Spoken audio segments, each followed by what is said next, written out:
You have your baby, you get home from the hospital, you heal your body, you're establishing your milk supply, you're figuring out how much formula your baby needs, your baby sleeps all the time. And then wait, your baby's crying constantly. What do? You know I'm gonna tell you, so stay tuned for this video. You may have heard of the witching hour, the period of purple crying, colic, reflux, all the things. And sometimes these things are all talked about in under one umbrella. So we are going to talk today mostly about the witching hour. Generally, the witching hour is that 5 to 7 p.m. time where your kid is just crying and crying. They're overstimulated from the day and they've just had it. It's very, very common. And then we have the period of purple crying, which is just a very heightened period of a lot more crying from your baby. This period generally peaks between 6 and 8 weeks of your baby's life, and it's usually very significantly decreased or stopped for the most part by 3 to 5 months. And obviously that doesn't mean that your baby's not gonna cry anymore, because babies cry. That's how they communicate.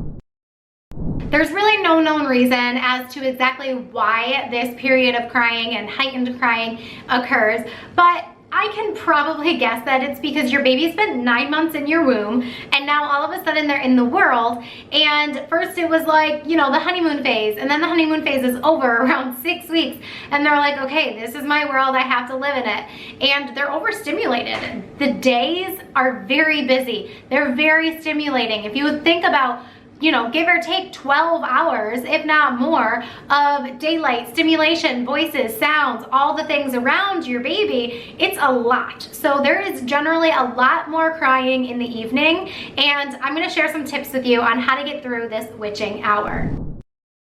Tip number 1 is to cluster feed during the witching hour. A lot of times at this time of night, your baby is actually, like, their body is gearing up and getting ready to sleep overnight. So they're trying to tank up and really get as much breast milk or formula as possible. So my slogan has always been, when in doubt, whip it out. And if my babies, I have 3 babies, and if they were crying a lot in that after dinner time, after dinner but before bed, and they were just really, really fussy and upset, I would just breastfeed them, because they were telling my body that I need to produce more milk for them, and also it was tanking them up for that overnight sleep.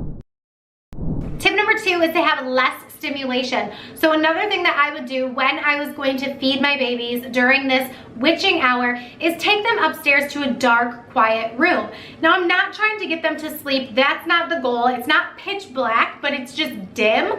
And the goal is to just have less stimulation, let the baby chill, have some sweet, soft conversations together. If you're feeding your baby, just talk to them while you're feeding them, rub under their chin so they stay awake, and just get them through this witching hour.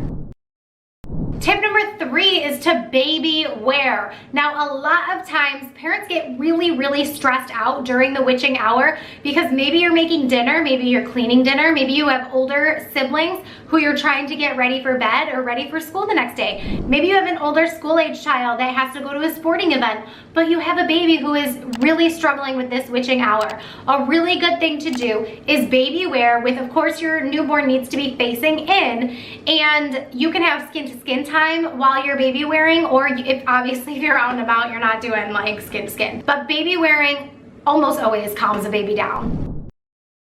Tip number 4 is to offer more sucking. Now, sucking is one of those reflexes that babies are born with, and generally when they're upset, they like to suck to soothe. So they're not necessarily hungry just because they're suckling. Obviously, if your baby's hungry, feed your baby. I'm not saying don't feed your baby, but what I am saying is that you can offer a pacifier or a clean pinky. Our pediatrician would always just like shove a clean pinky in my crying baby's mouth, and I'm like, what the heck are you doing? And he's like, trust me, I'm a doctor. And actually, like, it was very, very effective. Tip number 5 is to have a change of scenery. I like to take a baby outside on a walk. Now, if you are gonna go out on a walk, you could do a stroller walk, but you also don't want your baby falling asleep during this time, because then that's gonna mess up their wake windows for the rest of the day, and you may be dealing with a very, very, very late bedtime. So If the timing permits, then of course go for a stroller walk and let the baby doze off and fall asleep for a little bit. You could take them out in the neighborhood for a walk outside to have that change of scenery and have them facing outward so that they can see everything that is going on in the world around them. Now this kind of goes with that, but tip number 6 is to make sure that your baby is not overtired. If your baby hasn't had a lot of naps during the day, then they probably need to sleep. So when you're doing all of these other soothing techniques and things to calm your baby down, if they fall asleep, great, they need it. If they're undertired and they just haven't done anything all day, but just kind of like sit there, which of course, like, that's really all they can do, but it's up to you to show your child the world, then take them outside. Tip number 7 is infant massage. Now, in my newborn sleep course, I am going through all the different ways that you can massage your infant. So grab my course in the description box down below. It's going to cover infant massage, but also a ton of other things. So grab that, learn how to do infant massage because it is so soothing. Think about how soothing a massage is for adults. It's like just as soothing for babies, and it would put me to sleep.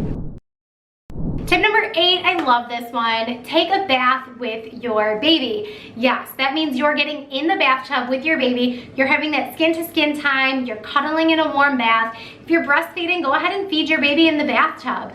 This is such a special bonding time together, and it also really calms babies down. Tip number 9 is to take turns with other caregivers.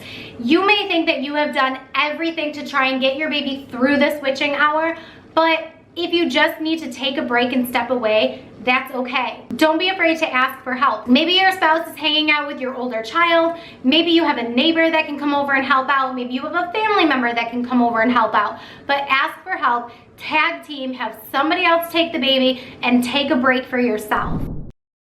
Tip number 10 is to make sure that you have some solid nighttime routines with your baby. It does not have to be anything crazy or elaborate, but just having some sort of bedtime routine with your baby that is calming and soothing will help set the mood and set the tone for the night. The more you practice these routines, the more your baby is going to understand that it's nighttime and this is calming and soothing and everything is wonderful. So I am a huge fan of establishing routines from day one. So as soon as your baby is born and you get home from the hospital, you can start a very, very, very simple bedtime routine.